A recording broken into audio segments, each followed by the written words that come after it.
This is Women to Watch. To rise above all of the noise and fulfill every last one of your dreams. Women to Watch, sharing the real stories of the most accomplished women in the world. It is for those frightened children who want peace.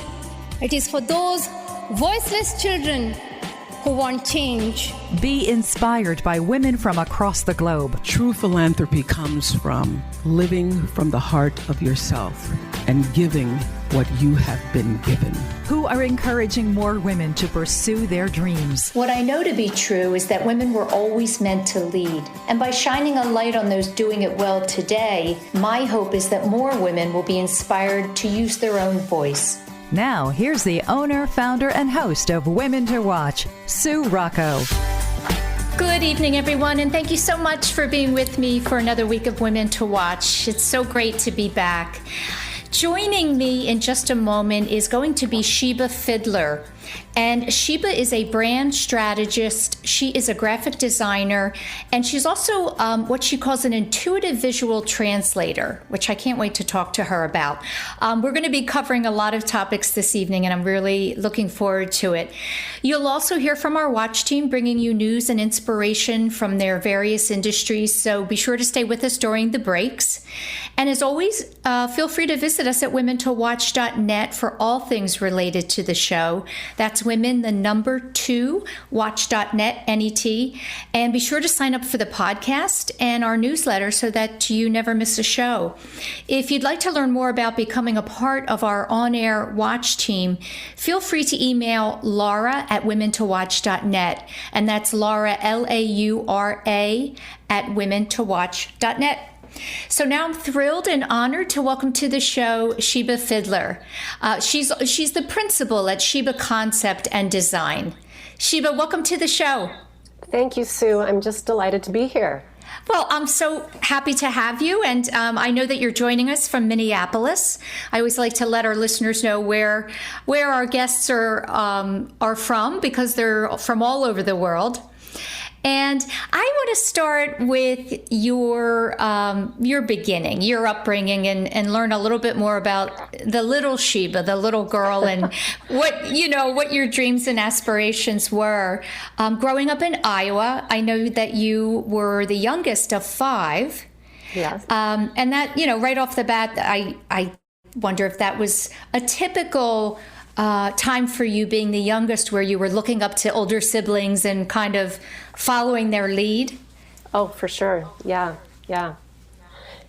So as you mentioned, I was born and raised in Spencer, Iowa, just a lovely little town in the northwest corner of the state. And my father was a dentist. He owned his own practice. My dad was a man of routine, of consistency, he was habitual and consistent, and he was just kind of this steady force in our lives. He lived through the Great Depression, so he didn't take anything for granted. He was a person that just lived by the principles of hard work, humility, living humbly, and so he was just this steady force in our lives. My mother was the opposite of that. Opposites attract, right? Exactly. In fact, my father passed away just over 3 years ago, and at his funeral, my cousin Sarah said, Ty was the glue and Joan was the glitter. And it just couldn't have been said any more perfectly, because my father was that steady force, and my mom was a force all of her own, of just passion and drive and experimentation and trying something new and not settling for what people said she should do, or what any way that she should look, anything that she should try. She just bucked the system, and that was really powerful for me to watch as a young girl. She, as you mentioned, I'm the youngest of 5, so here she had these 5 little children. And women at that time were not working, really, especially in our little part of the world there in Iowa. And she, before she started her business, was just adamant about getting out and volunteering. She established the first center for people with disabilities in our hometown, and she founded it and started that and was president of that for many years. And then by the time I was in 3rd grade, she said, okay, I've got to start my business. And so she was an incredibly accomplished interior designer and just, again, just led the charge in her own way of kind of don't take no for an answer, don't sit on the sidelines, and get out and do what you feel like you want and need to do. So I had a really beautiful balance between my parents. And then I was in just the great position of being the youngest of 5. And I find that shaped me tremendously. I have 3 brothers and 1 sister, and they all, have big personalities of their own. So there was a lot going on in my household. And I was a pretty quiet kid because there was so much going on. It really taught me to, it wasn't out of an inability to speak up. It was that I just admired what was happening around me. I so admired my siblings. I so admired my parents that I was watching and learning and listening, and it set me up to be a really strong listener. And that's ultimately what has completely shaped my career, is listening to people, understanding what they need, understanding their brand when they don't even know it, but it's coming out from them when they're not sure the words to say. So it was a really, really lovely and valuable place to be, that 5th in this family of 5 children and 2 delightful parents. So it was a great upbringing. Tell me how much of your mom do you have in you, and how much of your dad do you have in you? I know that, obviously the creative side is from mom, but I'm curious about your dad as well. Someone, my husband is a dentist, and as you were describing your dad, I was thinking about him, and he's very methodical, which can be the opposite of a creative mind. Yes. So, yeah, what parts of him do you have? I truly think I am equally split. I have really great attributes from both of my parents. Certainly my mom with her creativity and just think outside the box. And, that has helped drive my ability to be a creative and to design things that I wasn't thinking about and would never have popped into my head. However, my dad and his steadfastness, that is what has driven me from a business standpoint. That I'm very driven. I'm in business. The reason people don't hire me to design things for them just to make something pretty. They hire me so they can make more money, so their business can thrive and survive. And so I come at it from a business standpoint first. And as we'll get to, I'm actually, my design business is one of 4 businesses that I own. So that business mind and the kind of you put one foot in front of the other, you look at the big picture, but you take wise steps along the way. That was certainly from my father. Yeah. So you actually went off to college and received a Bachelor of Science in 1991. And I think it's pretty remarkable that only 2 years later you started your first company. So you must have been very young. I was, and it happened. I got out of school and I was working at a small agency, and I was not really fulfilled there. And I was interviewing, I was getting job offers, but I was not really excited about the job offers. So I just thought, I'm not going to leave one job that I'm not loving to go to another job that I'm not loving. And then I was driving to work one day and I was crying because I was so unhappy. And I thought, well, this is ridiculous. This is no way to live life. So right. I walked in and I shared that with my boss, and she was delightful. And she said, I can see you're not happy. I said, I'll stay for 2 weeks or 4 weeks or however long. And she said, if you're not happy, no. So we, it was a very happy mutual transition. And that day I drove home, and as I'm driving home, I'm thinking, what did I do? I have student loans. I'm in debt. What am I thinking? I don't even know what I'm going to do now. So I came home, and this is pre-cell phones. My phone rang. It was a dear friend. She's still one of my dearest friends, and she's my first client and still a client. Cookie Coleman called me and said, Sheba, I need a brochure done for the Rupert's Traveling Orchestra. And I said, well, that's fantastic, but you should call the office because I quit. And she said, well, no, the reason I called you at home is because I wanted you to do it. I wanted your design aesthetic. And so it was meant to be, because it literally was the day that I quit my job, and that fell in my lap. And that was, almost 30 years ago. So, yeah. Do you think that moment, that very moment, that phone call and her asking you for that project was the light bulb where you said, gosh, I can do this myself? It was. And I feel like these things just, things fall into place. Like if you just can't give up on what's real for you. It was very possible that I would have gone to work that day and not quit and just, wiped those tears away and said, you need to do it. You need to just make the money. And it just, in my gut, I knew that was not the right choice. And so the fact that Cookie called me, hours later is just, I was like, yeah, here we go. This I can do. I can do. Yeah. And I will tell you, a lot of men and women are continually every day going to jobs that are not fulfilling, and right? So what do you think it was about you? Where did that courage come from? It takes a lot of courage. That's a big risk. Were you living by yourself or on your own? Okay. Yep. Yeah. And, were you surprised at your decision, or did you always have that kind of courage? I think I had, but that was instilled in me. When I was in college, I took a semester off, and I went to Colorado. It started with, I went for Christmas break and was working on the mountain. We had a month off between semesters.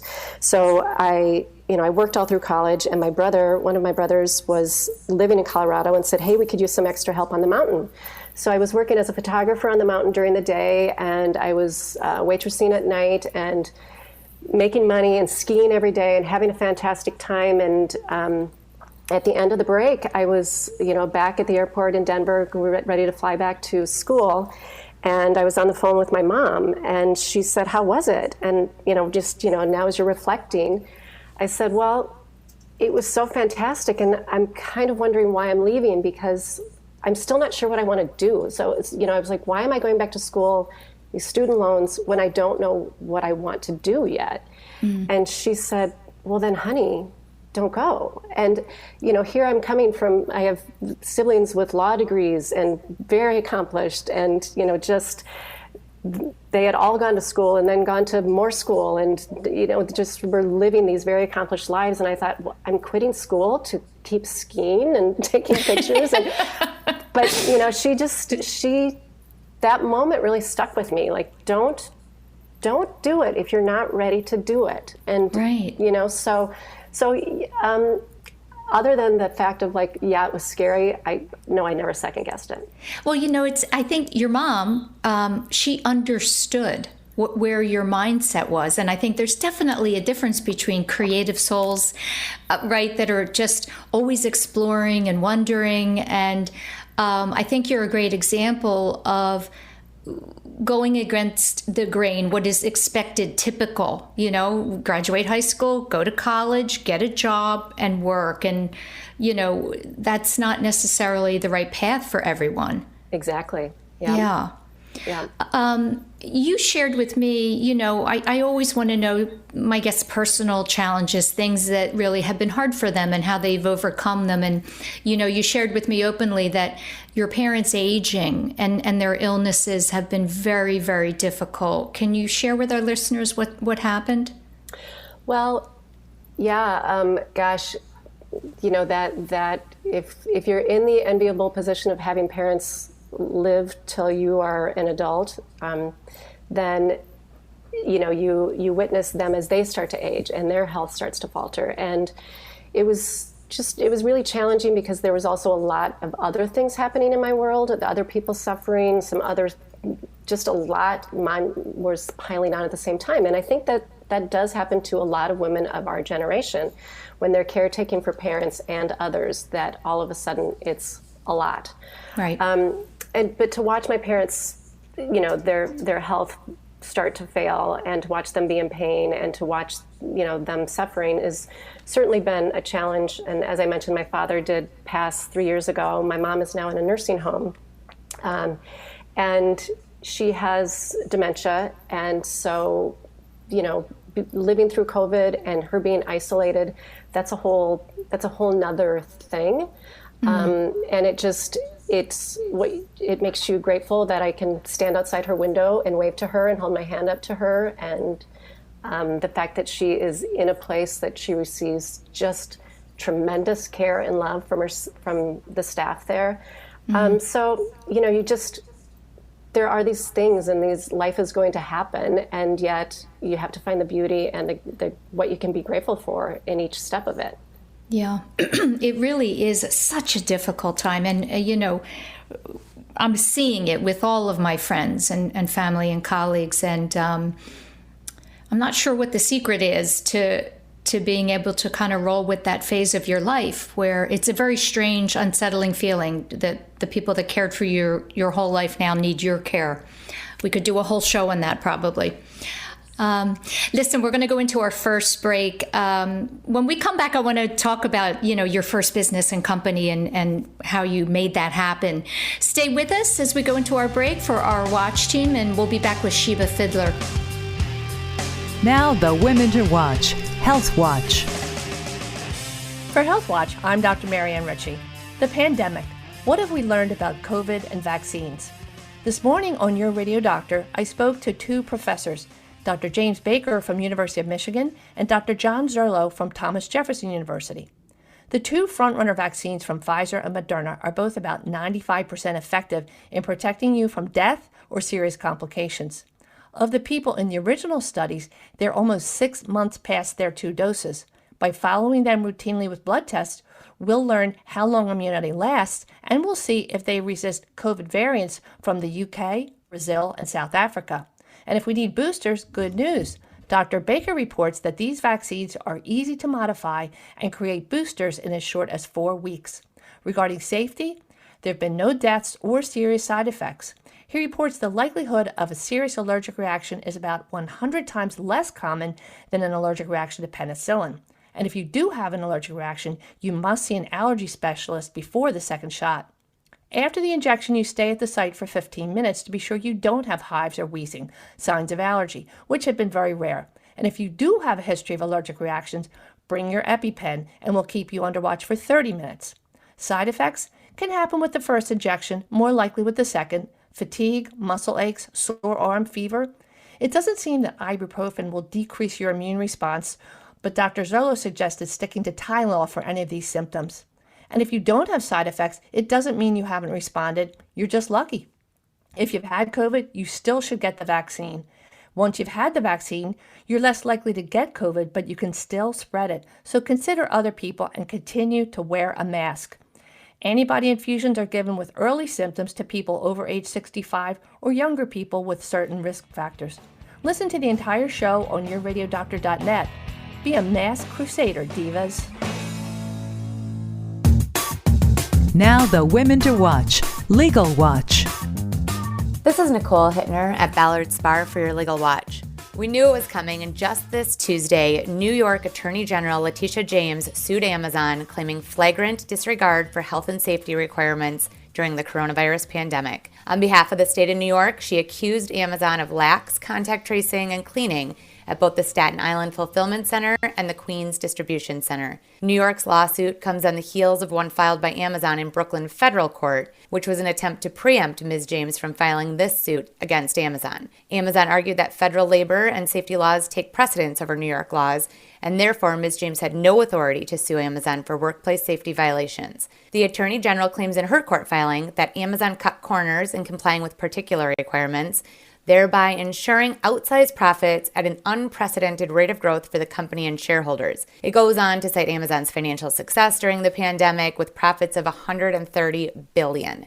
This lawsuit, along with every other one that will certainly follow, will hinge greatly on the actual facts and circumstances surrounding the claims. Certainly, some people will see this as an attack on companies that successfully made it through the pandemic and even profited from the switch to consumers' buying habits. while other people will see these lawsuits as a way to hold companies accountable for the safety of their workers. The rules have changed and are continuing to change with regard to workplace safety. It's no longer enough to have people wear safety goggles while operating machinery. Now employers have to account for masks, spatial distance, sanitizing, contact tracing, and vaccines. It's a lot to keep track of, so make sure you're on top of it and tune in to Women to Watch for your Legal Watch. This is Nicole Hittner bringing you Legal Watch each week. This is Women to Watch with Sue Rocco, Talk Radio 1210 WPHT. Welcome back. I'm talking to Sheba Fideler this evening, principal at Sheba Concept and Design. And in the first segment, Sheba, you mentioned that, you really own 4 companies right now. You have a lot going on. It's amazing to me. I said that you started your own business right out of 2 years out of college. Talk about that first business and what you decided to focus on, because, you are a brand strategist, you're a graphic designer, I want to talk about intuitive visual translator, what those gifts are. And you and your husband own a restaurant. So, yeah, I thought we'd start with the first business. How did you really make that successful from that one phone call with a friend to getting more clients? Yeah. So I started out, and again, I just started with literally, quote unquote, pounding the pavement. I picked up the phone every day and called people that I knew and called people that I didn't know and asked what their struggles were with business and how could I help. And that's how I got my first clients. And then from there, I was fortunate enough to just have repeat clients and word of mouth. And that's truly how I built my business. But I will also say that, when I talk about being a visual translator, at the time I was seeing a lot of really successful design firms that had a look. Like you would see something and you'd say, oh, that's boom. You knew the designer that was behind it. And you'll never be able to say that with my work, because to me, I was like, I appreciated that from a creativity and an artistic standpoint, but I didn't really understand it from a business standpoint, because I thought, this is not about them, this is about the client. Mm-hmm. And so it's kind of, that was my thing of who is the client, what is their need, and how can I help them solve this? They will always know their industry far more than I do.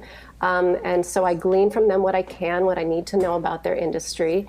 And then I figure out how to visually translate what is their nugget, what is their key message, and turn that into a logo, turn that into an ad, turn that into a way to visually share their message with people. So, I can give you a quick story. So in one of my first years in business, I was hired by the Minnesota Children's Museum to be their, I was their on-site person to do all of their marketing. But they had gone through a major branding process with a big agency out of New York. So I was given all of the tools and I just implemented. So fast forward 20 years, the Minnesota Children's Museum in, I think it was 2014-ish, was doing a major rebrand. They were adding a whole edition, and they called me again. Now this time was for the branding component, because that has since become really is my specialty, is brand identity. And so I was thrilled when I got the call, and I thought, you know what, this is right for me. But then they decided to go with this very big agency again, and I said, I get it, that is not who I am. But it was one of those things that in my gut, I'm like, darn it, I feel like that was for me, and I feel like I could have done such a good job. And I usually don't even think twice if something doesn't go my way, but I really did. So anyway, 6 or 9 months later, the phone rang again, and it was my contact from the museum, and he said, we have gone round after round after round with this agency, and we're not happy, and can you help us? Will you come on board? And I said, well, let's meet, because frankly, they are a very well-accomplished agency. They do incredible work, and frankly, you might be the problem. No. And so we sat down, and I took a look at beautiful logo after beautiful logo after beautiful logo that they had presented to them. And as he's speaking, just the light bulb went off for me that these were these beautiful, perfect, incredibly gorgeous logos, works of art.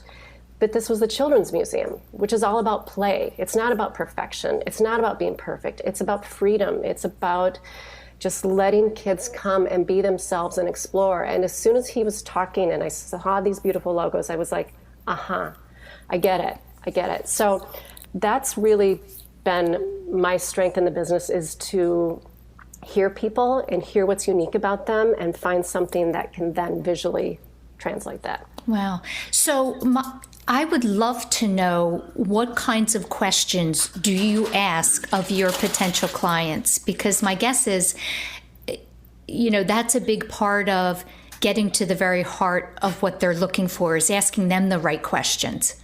Yeah, it is. And I would say the questions are many.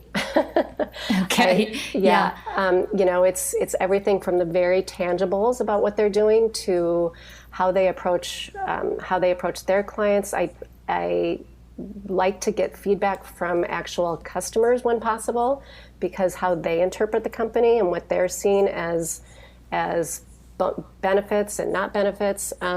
So it's really tying all of that together, from where the company wants to be, where they're actually, how are they actually showing up right then, and what's missing between where they ultimately want to go and how they're currently being perceived. And how do we try to, help them? I'm not going to change who a company is. They have to do the hard work, and day in, day out, they're the ones who are, they're running their company. But how do I find what's really unique about them? Because there is something unique about every company, and lots of times they just don't know what it is. They're like, well, we're really no different than the guy down the street. I'm like, well, you are. It's just a matter of figuring out what that is, and then really sharing that point of difference. Have you ever had to walk away from a client because you just couldn't get on the same page? I honestly have to pause and think about that. Probably not too often, Yeah, I really... Maybe never. I don't think so. Wow. I think because I spend a lot of time up front in discussion, and knowing that I can't do my job if they're not completely honest with me, and I have really thick skin. I want people to be honest. Design there's not just a slam dunk answer, right? So if I create something that maybe isn't the right fit the first time, then there's a deep dive into, okay, how are we missing? And I'm willing to evolve and shift, and so as long as the client and I have a good understanding up front that their job is to be honest and they have to be straightforward with me, and my job is to be honest with them as well and tell them where I think they might need to make some changes, then the agreement up front really kind of puts everything else aside. Yeah. You shared with me, you and I spoke a couple of months ago, and you shared with me that you're truly an empath, and that is someone who, literally takes on the emotional and mental state and aura, I'll say, of others. So people that, you're in front of. I would love to know how that has both helped in your life and work, and how it perhaps sometimes impedes in your life and work. Yeah, well, it certainly does both, right? I would say mostly it's helped because I think, first and foremost, we're all human. We're all here. Everybody's, people are doing their best. People are striving to either be in a business or be in a relationship or be a parent or put food on the table, whatever it is. Like, I think that I see people at their very core, and I'm whether I'm in the grocery store or whether I'm walking around the lake, like I like to observe people, and I recognize that they're all unique, and they're all, we're all kind of all in this together, right? So I would say it's mostly served me well because I just really have respect and even if I don't understand, I respect people, and I'm like there to let people be who they are. that causes some pain. It causes, it certainly can make things a bit more of a challenge when you feel what other people feel. It does cause the need for a little bit of self-care, which is probably why I walk around the lake every day. It's so nice that you have that right there. It's right here. I mean, that's the beauty of living in Minneapolis, which is such a lovely place. And I walk out my door, I walk around that lake, and all is right with the world. And so it's very centering, and I wouldn't have it any other way. Yeah, I would say it's probably a distraction sometimes, right? Because you're going out into the world, and perhaps you wake up one morning and just feeling your very, very best, and then you come across someone that's in a different place. And how do you keep yourself on track when you're feeling that?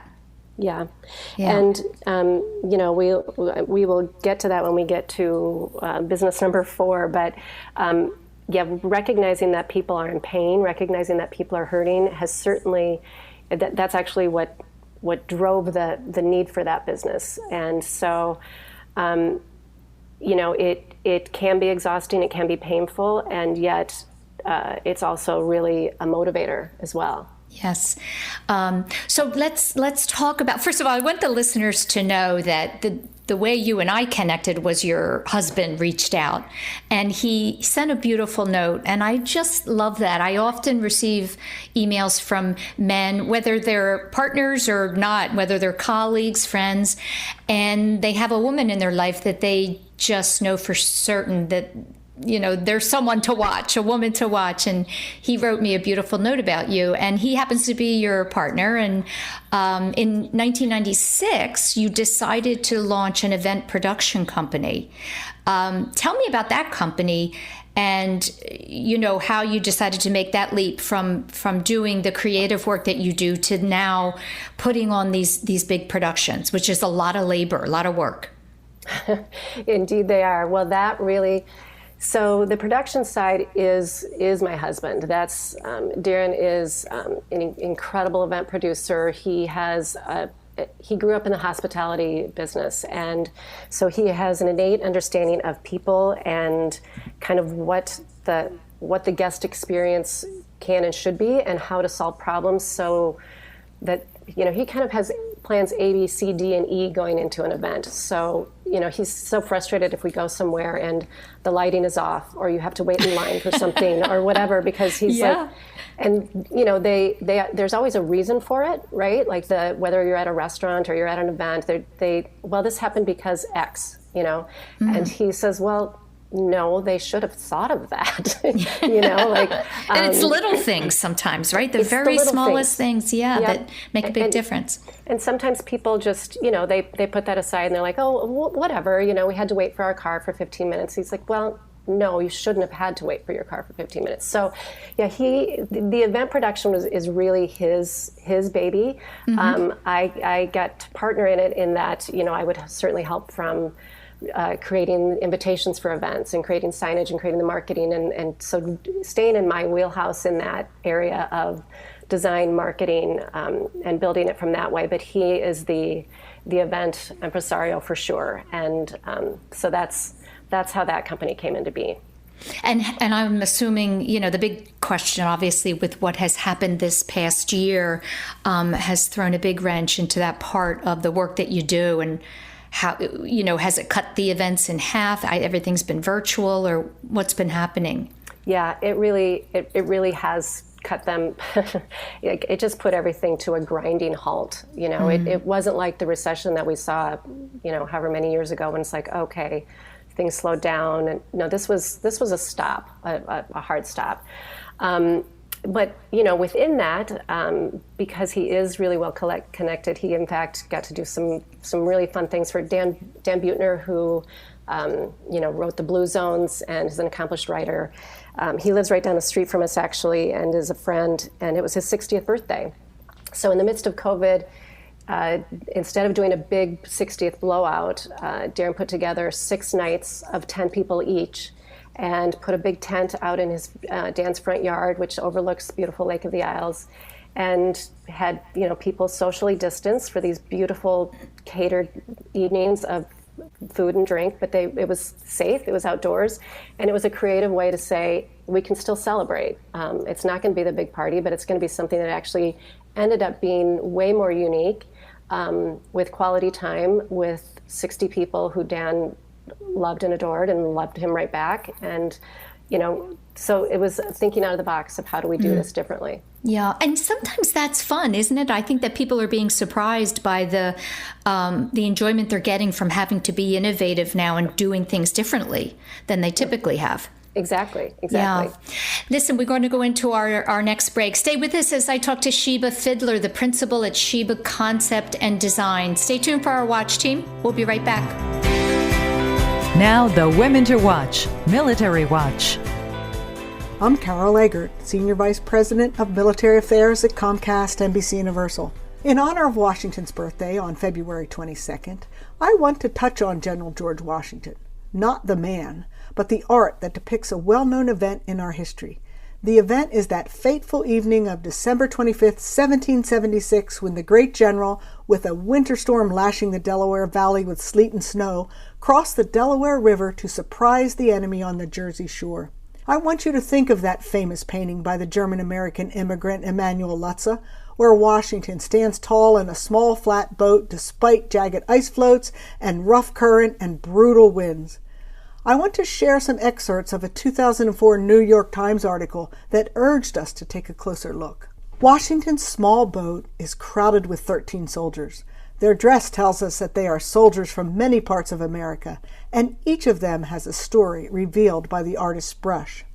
One man wears the short jacket of a New England seaman. We look again and see that he is African descent. Another figure is a Scottish immigrant, still wearing his Balmoral bonnet. At the bow and stern of the boat are hard-faced Western riflemen in hunting shirts and deerskin leggings. Huddled between are farmers from Pennsylvania and New Jersey in blanket coats and broad-brimmed hats. But the dominant figures are the two gentlemen of Virginia, who stood tall above the rest, two future presidents in the same boat.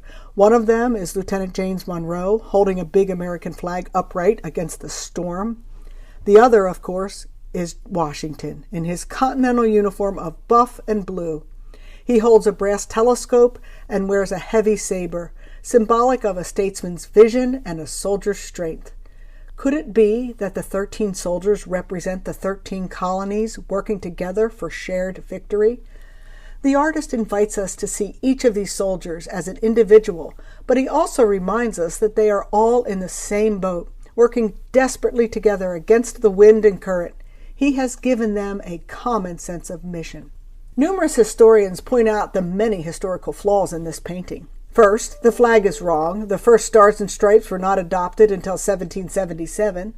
One great absurdity pointed out by historians is that George Washington is not only standing in the boat, but he is standing on one leg. Naysayers say there is no way Washington could have stood up for that journey without losing his footing and being tossed into the freezing water. But what isn't questioned is that the artist clearly captured the struggle and the importance of that event. The painting depicts Washington's thoughts of leadership. We see the men in the boat in their diversity and their stubborn autonomy. They lived the rights they were defending. To study them with their general is to understand what George Washington meant when he wrote, "A people unused to restraint must be led. They will not be drove." Since 1858, Mount St. Joseph Academy has been educating girls to be leaders, founders, and independent thinkers. Students are taught to be collaborative, courageous, compassionate, confident, and spiritual. In this student-centered environment, the young women are transformed by recognizing their own potential and are encouraged to use it to make a difference in the world. To learn more about Mount St. Joseph Academy, go to www.msjacad.org or call 215-233-3177. That's msjacad.org or 215-233-3177. Now, the Women to Watch, PR Watch. Hey everybody! everybody. Mindy Barnett, motivational and keynote speaker coming at you. I'm going to talk to you a little bit today about the importance of reading between the lines. Hearing loss to me was by far one of the worst ailments I've been dealt to date. I first noticed issues with my hearing when I was struggling to hear TV at night. It bothered me, but my business and hectic lifestyle always were taking over. So when I eventually was having issues with everyday conversations, it was obvious I had to go to some sort of doctor to deal with a real problem. So I was then sent to an ENT, and there I took a hearing test, which I thought I aced. But when the doctor came in to meet me, he was carrying a box of tissues. The good information he shared was that I did not have an ear infection. However, he did have some bad news, and that was that I had severe hearing loss, and he was recommending that I needed hearing aids to speak clearly. I needed to hear. I needed to hear for life. I needed to hear for work. I needed to work not only because my work gives me purpose, but I needed to provide for my family and sustain our livelihood. So back then, the diagnosis left me feeling vulnerable because no known cause, which it came out to be, there was no real way to prevent future hearing loss. You know, we all live in a mysterious world. No one knows the future. In our relationships, if they're going to last, if our money's going to run out, how long we'll live. We're all seeing that right now unfold in the COVID climate we're in. Getting up every day, putting your best foot forward and showing up, never really knowing how long you'll really have to reap the rewards, takes lots of courage. And it's a certain amount of strength to check on, never knowing what will actually be. You have it. You're here listening to me speak right now. You're learning, living, and looking upward. For more information on this message and lots of more, check me out at mindybarnett.com or Instagram at mindy.barnett. See you next time. This program is a paid commercial announcement from Jacob Media Partners and does not reflect the views of WPHT or its management. Today's program is pre-recorded. This is Women to Watch. To rise above all of the noise and fulfill every last one of your dreams. Women to Watch, sharing the real stories of the most accomplished women in the world. It is for those frightened children who want peace. It is for those voiceless children who want change. Be inspired by women from across the globe who are encouraging more women to pursue their dreams. True philanthropy comes from living from the heart of yourself and giving what you have been given. Now, here's the owner, founder, and host of Women to Watch, Sue Rocco.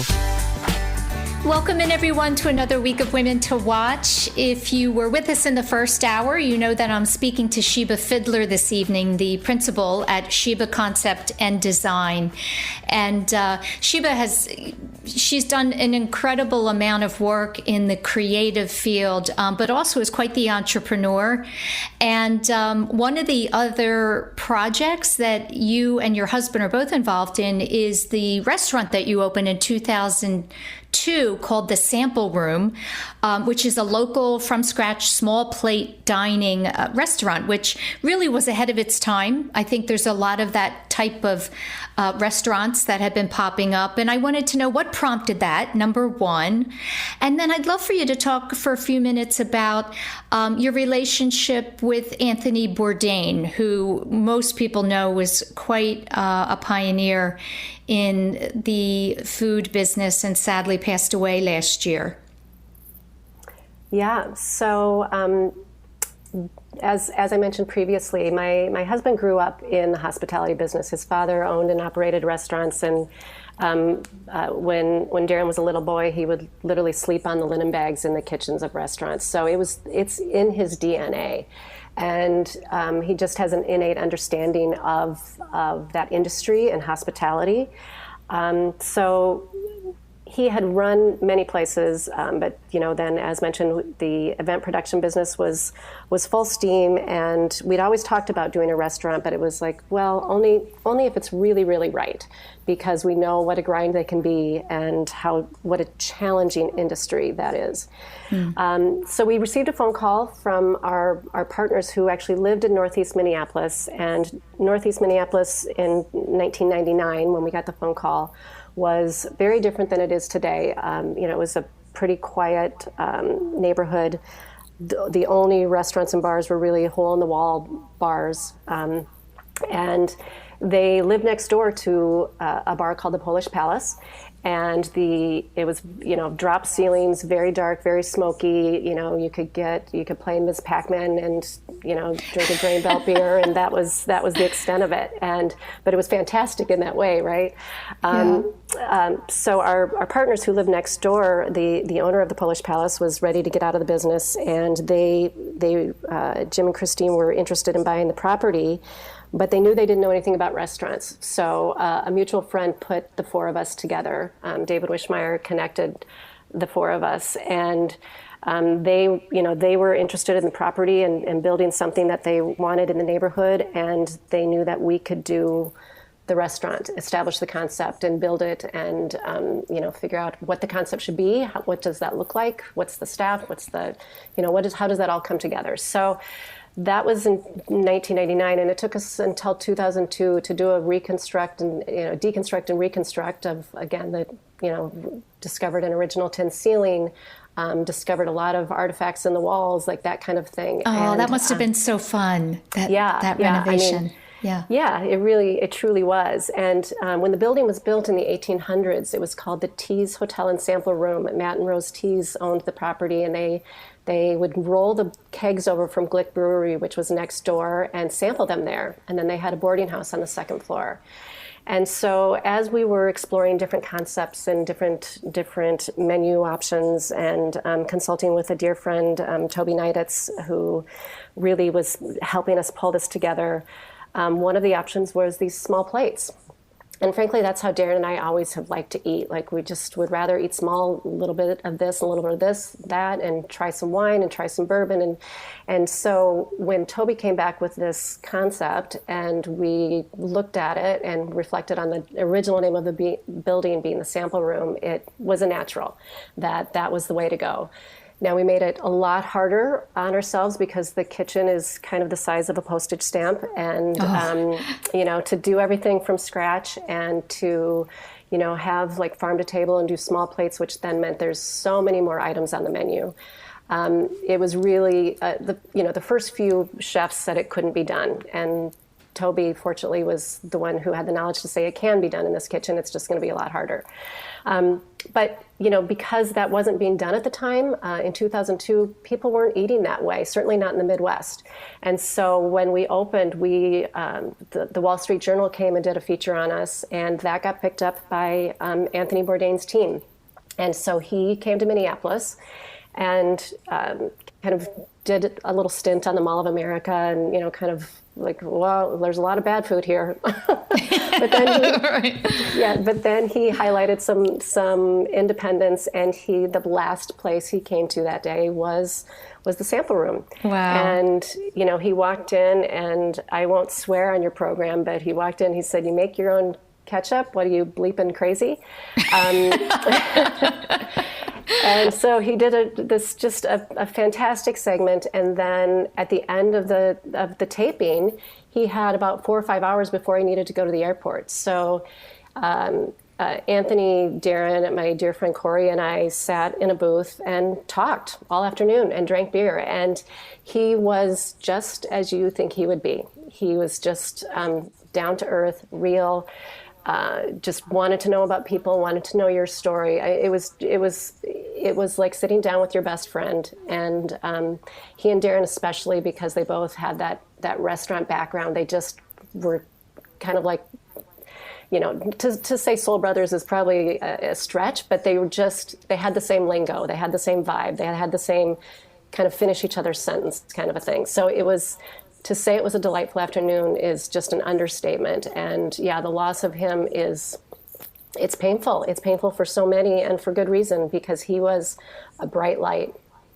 Yeah, I think I did not know him. And for some reason, I felt so incredibly sad when I read that headline. And I think it was because he seemed to me to be someone living life exactly how everyone says you should, right? Doing what you love, being passionate, exploring. And so it left a big question mark. Right. Did you feel that that's the same way, having spent, that whole afternoon with him? Yeah, well, I guess I know so many people who have struggled with mental health issues, and so that is something that is really, again, that is part and parcel of Big Lovey.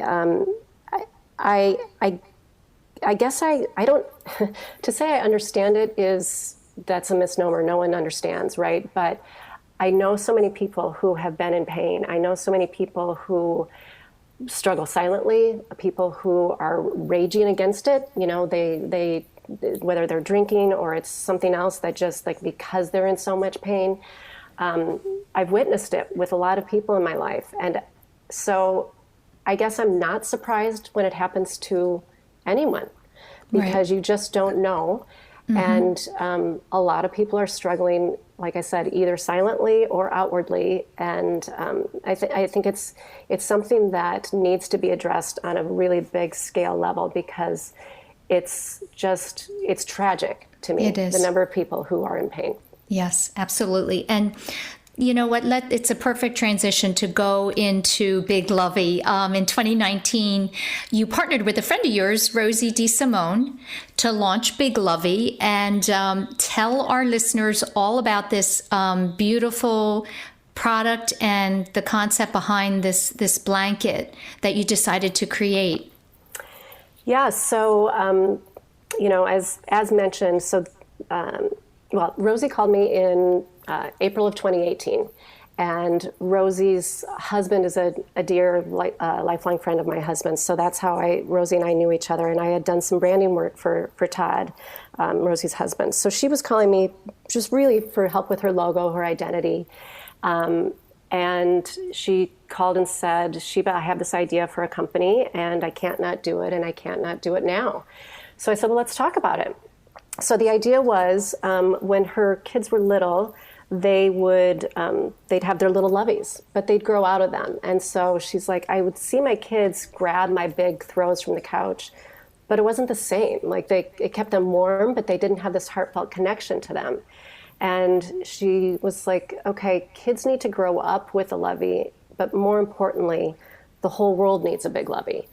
And she said, the world is hurting, and I feel like I need to do something about it. And so it was just, from the get-go, I was 110% in, because let me also back up, Susan, and say, I had several multi-year-long stints with big companies, international companies, that were supposedly, the goal was to create something that would help the world, that was life-changing, that help better health, better wellness. And we would spend these couple of years on a project that had all the right intentions and a lot of smart people around the table and a lot of funding. And in the 11th hour, they would get scared because it was just not fiscally, they deemed it not fiscally reliable enough, too much of a risk. So I'd had two periods of that. And so when Rosie said this, and I thought, there's not a big corporate monster to get in our way. She's passionate about this. I'm passionate about this, and we can do something.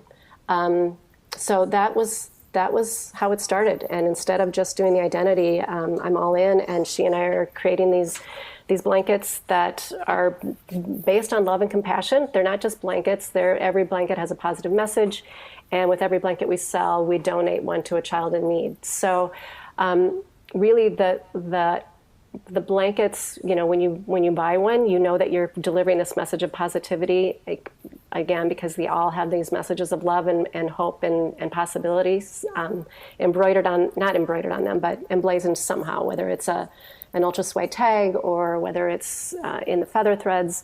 There's a message of positivity in that you're cared for, you're loved. So that's, a quick synopsis of how that came into being. Yeah. And you know what? We do have to go into our last break. I want to continue talking about it when we come back, because I believe that you're expanding into other items or other products as well under the brand. Yep. And listen, it looks so incredibly beautiful, and what a wonderful gift to give someone. I think it's funny when you're talking about children having the lovey. Why should we have to give that up when we grow up? Right. We need it more than ever as adults. So we're going to talk a little bit more about that when we come back. Stay with us for our watch team, and I'll be back with Sheba Fideler. Now, the women to watch. Tech Watch. Hi, I'm Mary Manso from Pathways Consulting Group. I'm so thrilled to announce that Pathways was named the #2 best small business firm to work for by Consulting Magazine. The award is validation to our employees that they work in a nurturing environment where their efforts really do matter. For our clients, it's confirmation that our team is top-notch. To be able to achieve recognition of this kind demonstrates our teams care and they like what they do, which is to provide exemplary service. We have 2 core values: be collaborative and be exceptional. This means we expect our team to work together and that every single team member helps drive our success, regardless of their job title or seniority. Throughout this year, our culture has continued to get stronger, even when everyone had to work from home. We're fortunate that our team has banded together to achieve our goals of not only growing Pathways, but keeping it an energetic, fun place to work. People from every one of our teams has stepped up numerous times to tackle this year's challenges, and as a result, we were able to complete some long-standing goals. We've also hit some major milestones this year, and I can't wait to see what 2021 brings for us as an organization. As a technology service provider for the cloud platform called ServiceNow, our clients are evolving and adopting change at light speed. So it's critical to maintain a high level of positivity, quality, and care. Even during critical projects and last-minute deliverables, our team maintains outstanding chemistry and composure. Pathways is a true testament that great culture produces positive results. Thanks to the Pathways team for being the embodiment of our culture, and thanks to Consulting Magazine for the recognition and this award. If you have a story to share about your company culture, email me at mary@pathwayscg.com. Introducing Pathways Consulting Group, a company that will align your IT needs with your business goals. Pathways is a full-service ServiceNow partner. What does that mean? It's simple. Pathways will collaborate and design, develop, and deploy solutions for your company today that will define tomorrow. Pathways will provide world-class enterprise service management solutions. Pathways Consulting Group. They listen, they care, they execute. Go to pathwayscg.com. That's pathwayscg.com. Now, the women to watch. Marketing Watch. I'm Lynn Falconio, Chief Marketing Officer of Publicis Health for Women to Watch Marketing Watch. Throughout the past few weeks, we've analyzed what it means to navigate life under the curve and discussed how the pandemic and sheltering in place has accelerated different industries, consumer behaviors, and trends. Even before the pandemic, we consumed information and entertainment from our devices, whether it's our smartphones, tablets, or even our watches. Now, as we're surrounded by our devices at home and the constant notifications of the outside world continue to interrupt our daily routines, it's almost impossible to take a break. Since much of the world has gone into lockdown, our screen time is higher than ever before. Social media users have grown by more than 10%, taking the global total to 3.96 billion users in July 2020. This means that for the first time ever, more than half of the world's population now uses social media.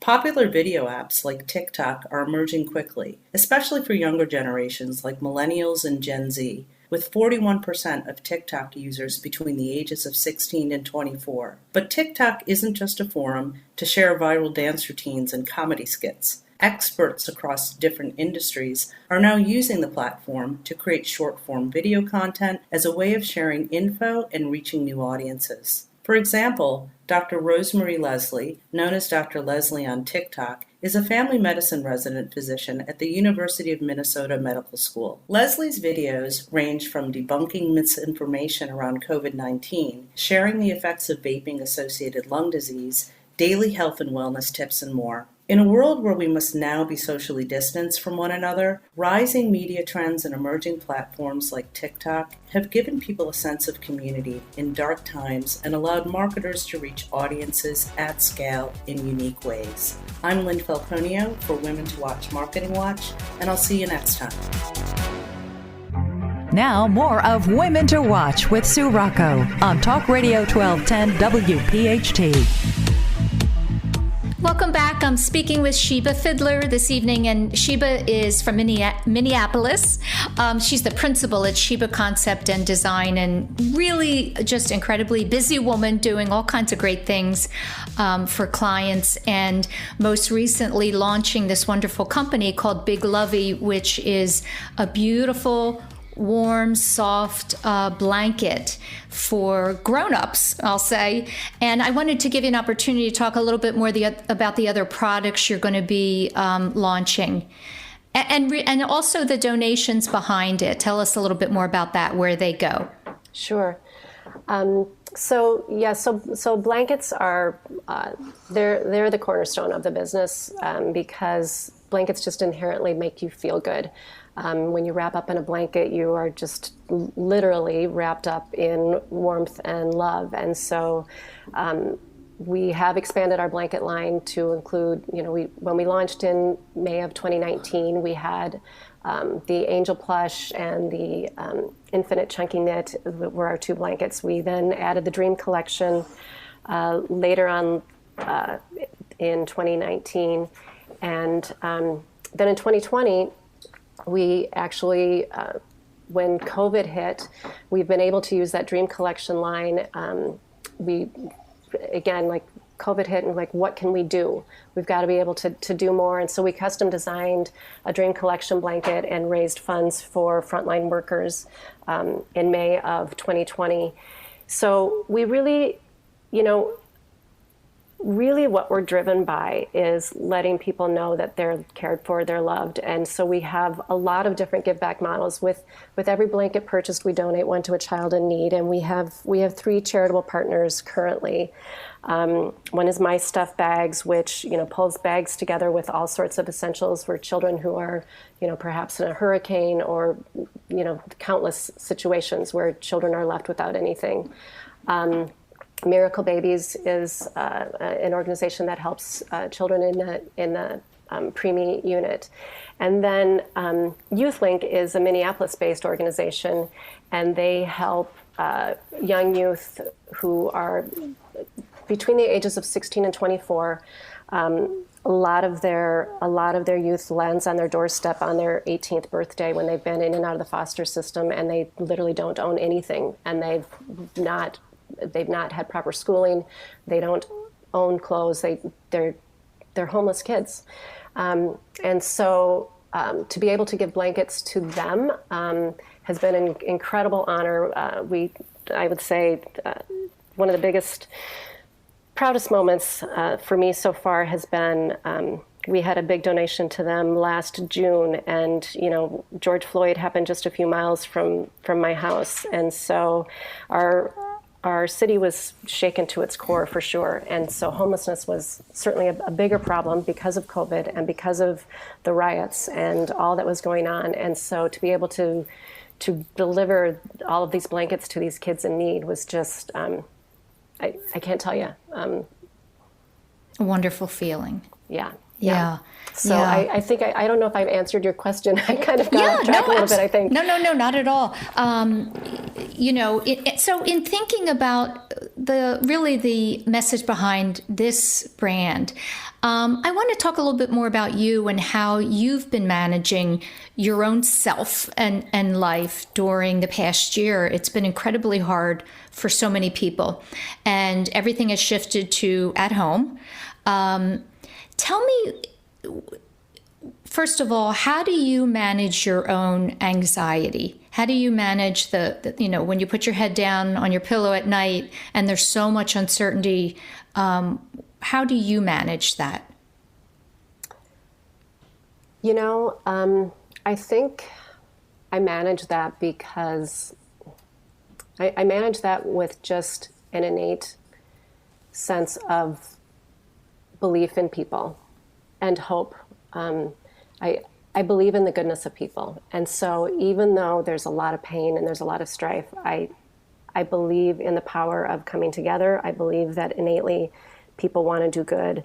And so, and you know, I have this tremendous network, Sue, of family and friends. My friends are just like, I can't even tell you. You know, I have friends from kindergarten who are still near and dear to my heart, and I have an incredible support network. And so I think that helps when things are scary and things are shaky and life is uncertain. When you know that you have this whole band of people behind you, regardless, right? It gives you the strength and the courage to say, you know what, we can get up and do this another day. Right. So that's the thing. You know what it is a security. Right. Yeah. To have that kind of network and as you said, you know, friends and family and people who really know you, I think gives us a tremendous amount of security. And I have that as well. And when I think about people who do not, it breaks my heart, because I think, gosh, where do they go? And sometimes it's a, you know, a spirituality. They have some kind of a faith. And I think today people, because of what has taken place, people are more and more eager to be doing something that is going to be helpful to others in conjunction with their business and their careers. Tell me what you would say I know that a lot of women that tune into this show are many of them are on the verge of starting something new themselves, but they just don't have that courage to take the risk. What would you say to those people? Find a way to find the courage, because, you know, if you're following your heart, and this is, you know, what I'll say about this, my venture with Rosie and Big Lovey. We both dove into this business without any background in textiles. We were passionate about the message. We were passionate about the fact that we thought we could help people feel more loved, and blankets were the vehicle. And so we were really launching into an industry that was foreign to us, but we both dove in 110%, and we haven't looked back. And there have been bumps, there have been setbacks, but we have never once said, ugh, I can't do it. And I think it's just, we so have a knowing that our purpose here is to really reach as many people as we can, to let them know that they're loved, they're cared for, they're embraced. And we don't waver in that. And so having a setback with a vendor and having, you know, products on back order and having these setbacks, that's going to happen. And we just keep on keeping on. And so that's what I would say to someone who is unsure. Find what you're not unsure about, and then you'll have a pretty clear path. And you know what's so interesting about this and what you're doing is a blanket is not the first. Your blanket is not the first blanket, right? So when you're entering an arena where there's already been, you know, thousands and thousands of other products made, it really is about tapping into that unique, original aspect of your design and your product that sets it apart. Exactly. Right? And I'll tell you, I mean, we've had so much fun collaborating on, you know, we have so many ideas of these beautiful fabrics and beautiful ways to finish them and beautiful ways to add our unique messaging to them. And so, you know, I think we both have these huge, again, so many ideas that I don't know when we'll ever be able to get to all of them. And it is because, you know, at the end of it, the blankets are of fantastic quality. They're super soft. They're super delicious to hold. So, you know, that's the price of admission, right? Like, we have to be doing that in order to be a player in the market with, to your point, there are a lot of very successful blanket companies making beautiful products. So that's, again, the price of admission is we have to create that. But then we are founded on that whole next level of, these are about love. These are about connection. When we get stories back from people saying, my friend lost her baby at childbirth and I didn't know what to do, so I sent her this blanket and she's wrapped up in it every day, and it has this message about love and about connection, and she said it helps her, and that's where we're driven from. So yeah, you can jump into something that you don't know anything about, as long as you have that area that you are not willing to waver on. Right. And that's for us. We're not willing to waver on the fact that they have to be positive, they have to be embraced, they have to be just imbued with love, and we have to give back. We have to be helping. So. Right. And do you have besides you and Rosie now, do you have a team? I mean, you must be. You don't have a brick and mortar, it's all online, am I right? You're right, it's all online. We have, that is our goal for 2021, is to expand our team. We have Allie, she's our fantastic assistant, and we have a new gal who's helping us, Madison, who's just a beautiful photographer, and so, we're slowly growing. Our goal is to somehow, fast forward, we will have a much larger team so that Rosie and I can be doing the high level things, and not in the minutia every day, but we're still a small business. So yeah, and that's how it is for the first couple of years, right? Yep. I think they say it's 5. The first 5 sounds like a long time, but until everything's in place and just kind of running as it should. Tell me, this is not a very creative or, amazing question, but when I think about your life between this new company and the restaurant and your own branding business, logistically, what does your day look like? We have 2 minutes. So, it's not about work-life balance. We know that. So, how are you spending your day and making it productive without feeling overwhelmed? Well, I do feel overwhelmed a lot of days, frankly, because there's more on my plate than I can get to. That's just the reality. That it's a full plate. So what does that mean? That means you just get up and you go. I from the time I get up, I dive in. I'm on my computer. I'm responding to customer requests. I'm doing social media and interacting with people in that way, which is such a fantastic way to hear what people are thinking in real time. We're constantly designing and talking with vendors.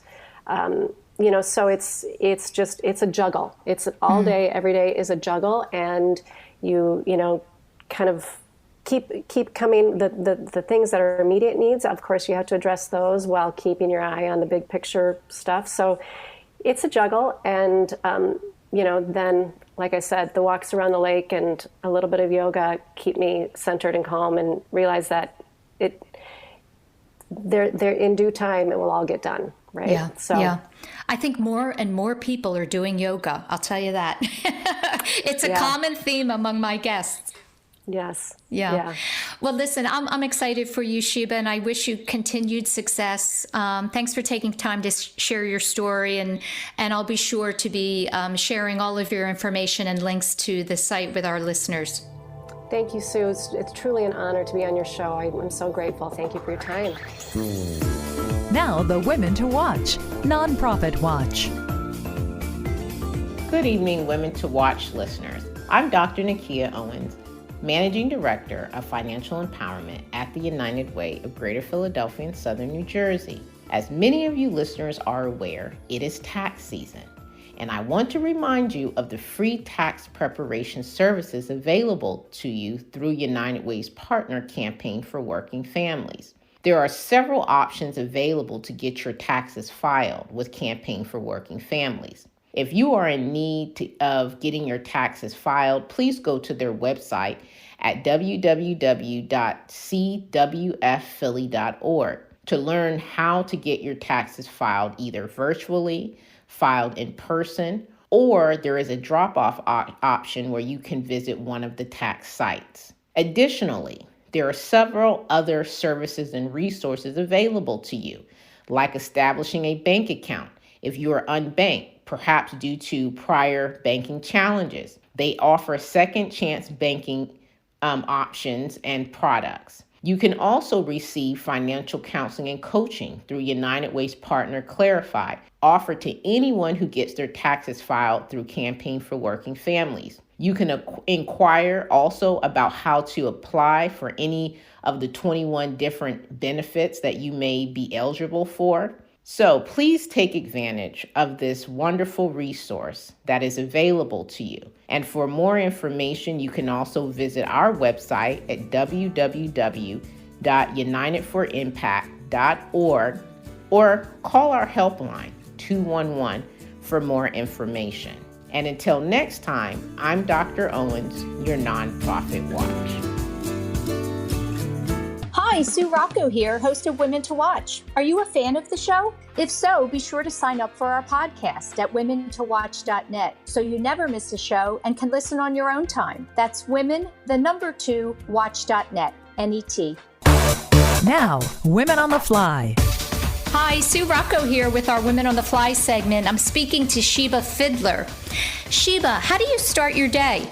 A strong cup of coffee. What is your mantra for stressful moments? Breathe. Are you a planner or a more spontaneous? Mix of both. Where are you typically when inspiration strikes? Walking around the lake. A place you've traveled to that you'd like to go back? Italy. How do you unwind? Yoga. And a walk around the lake. Yeah. I'm noticing a theme. Yeah. Tell me your definition of feminism. That's a toughie. You threw me for a loop, Sue. Did I? Yeah. Yeah, or sometimes people don't have a definition for it. Tell me, how would you describe women leaders and entrepreneurs of today? That I can get my arms around. Yes, I think women, every woman is a leader in some way. They just might not know it because women tend to be, they're strong, they're either leading a family, they're leading children, they're leading a business, they're doing something. Women tend to be leaders, so.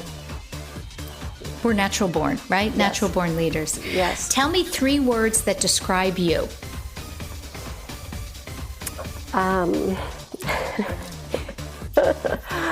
Oh boy, I'm not very good at talking about myself. I can tell. I would say I am intuitive. I'm yes. right. Help. A good listener. Yes. And determined. Thank you, Sue. You answered that very well. There you go. How about a book you'd recommend for our listeners? Oh, gosh. I just finished Glennon Doyle's... oh, yes. Untamed. There you go. Oh, my gosh. It's a fun read. Amazing read. Yeah. And the last question, tell me how you end your day. Oh, a glass of red wine and conversation with my husband. And wrapped up in a blanket, right? Yeah. There you go. Great. Thanks, Sheba. Thank you, Sue.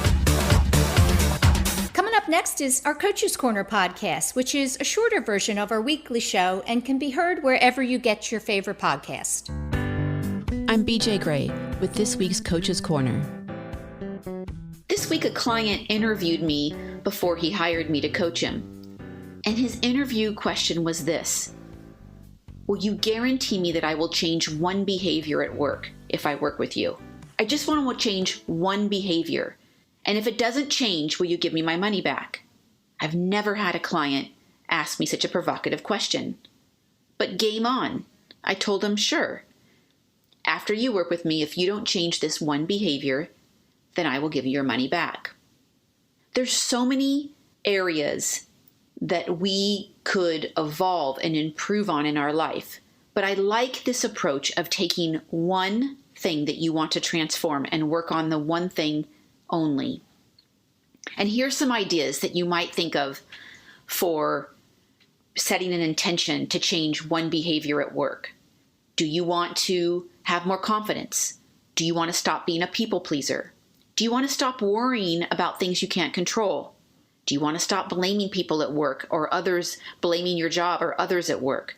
Do you want to stop overreacting when things go sideways? Do you want to learn how to drop that fear of not being good enough or fear of failing? Those are all interesting behaviors to reflect upon. And I think choosing one behavior and going all in and making it an intention to work with a coach or a mentor or a leader at your work to try to evolve and improve yourself with just one of these will be a game changer for how you operate at your job, for how you enjoy your job. It'll be more satisfying if you can just clinch one of these behaviors. So go on, reflect on the one behavior you want to change, and make an intention to transform. Thanks for listening to this edition of Coach's Corner. Connect with me directly on LinkedIn or at bjgray.com. Until next time, I'm BJ from Coach's Corner.